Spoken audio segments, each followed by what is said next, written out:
Sa bawat tanghalian, milyon-milyon ang tumatawa, sumisigaw, at sumasabay sa saya ng noontime show sa telebisyon.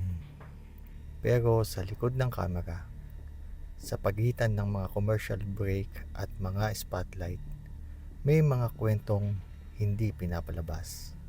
Mga kwento ng crew, audience, at staff na nagsasabing may mga nilalang na nanonood din sa kanila. Ito ang mga kababalaghan sa likod ng Eat Bulaga camera.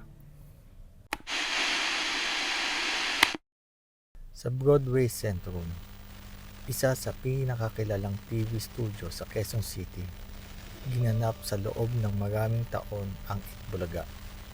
Sa mga panahon na pre-recorded ang show, ayon sa ilang dating crew, may mga gabi raw na kahit tapos na ang taping, maririnig mo pa rin ang tawanan at palakpakan mula sa loob.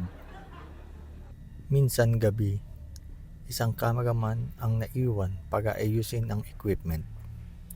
Habang inaayos niya ang tripod, napansin niyang nakailaw pa ang stage kahit patay na ang main switch.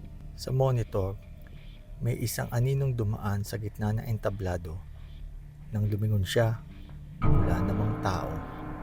Kinabukasan, tinanong niya ang guard, "Sir, may naiwan bang tao kagabi?"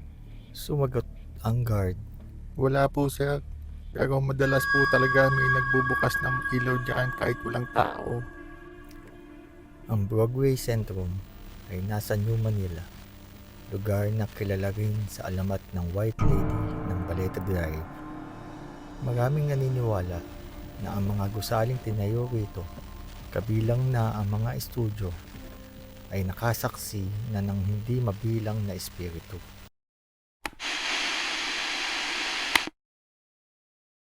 Isa sa pinakamasayang bahagi ng noontime show ay ang mga audience, ang puso ng bawat palakpakan. Pero may isang kwento na paulit-ulit ng kinekwento ng ilang stage marshal. May isang taping kung saan napansin nilang may bakanting upuan matapos ang show. Sa replay ng crowd shot, may babaeng nakaupo pa rin roon, nakangiti pero malamig ang tingin. Iba-ibang crew ang nagsabi nakakita rin ng parehong babae sa ibang taping. Laging sa likod, laging nakapula. Minsan pa raw, sa tuwing magsisimula ang show, may extra na boses sa audio track. Mahina pero malinaw. Nagsasabing, "Game na." Totoo man o hindi, mula noon ay may isang upo ang hindi na nila inuupuan. Baka raw kasi hindi tao ang gustong manood ng palabas.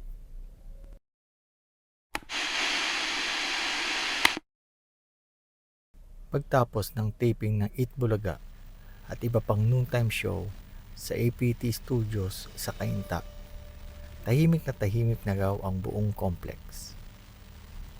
Pero ayon sa ilang utility staff, hindi laging ganun ang katahimikan.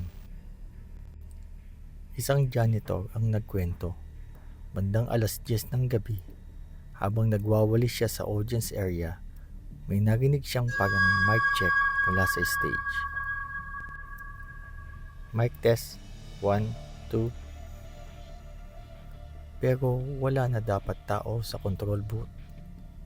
Nang sumilip siya, nakita niya raw ang silhouette ng isang lalaki, hawak ang mic, nakatingin sa madilim na audience area. Tinawag niya ang guard, pero pagbalik nila, wala na ito. May isa namang sound technician na minsang naiwan habang nagre-review ng audio.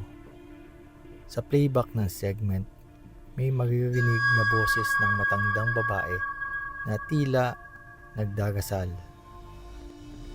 Wala namang ganong bahagi sa show. Nang pinakita niya sa mga kasama, bigla raw nag-error ang file at nag-blackout ang monitor. Sa ibang pagkakataon, may iba pang kwento. Ang iba namang staff nagsasabing May isang bata raw na tumakbo sa hallway pagkatapos ng show. Nakita ng CCTV pero walang batang nakapasok ayon sa logbook. Hanggang ngayon, sinasabi ng ilang taga-APT na tuwing patay na ang kamera at tahimik na ang lahat, may mga iba pang nilalang na parang gustong mag-perform muli. Sa mundo ng telebisyon, nakikita natin ang saya, ang sigawan at ang mga palakpakan. Pero sa likod ng kamera, may mga kwentong hindi kailanman naisama sa script. Sa Broadway Centrum, sa APT Studios, at sa mga lumang tanghalan, nananatiling buhay ang mga alaala ng mga taong minsan nagbigay ng saya at marahil patuloy pa rin nakikibahagi hanggang ngayon. Ito nga pala ulit si Eric. Huwag niyo sanang kalimutan i-like at share ang video na ito. Huwag niyo rin sanang kalimutan mag-subscribe sa ating channel. Salamat sa panonood.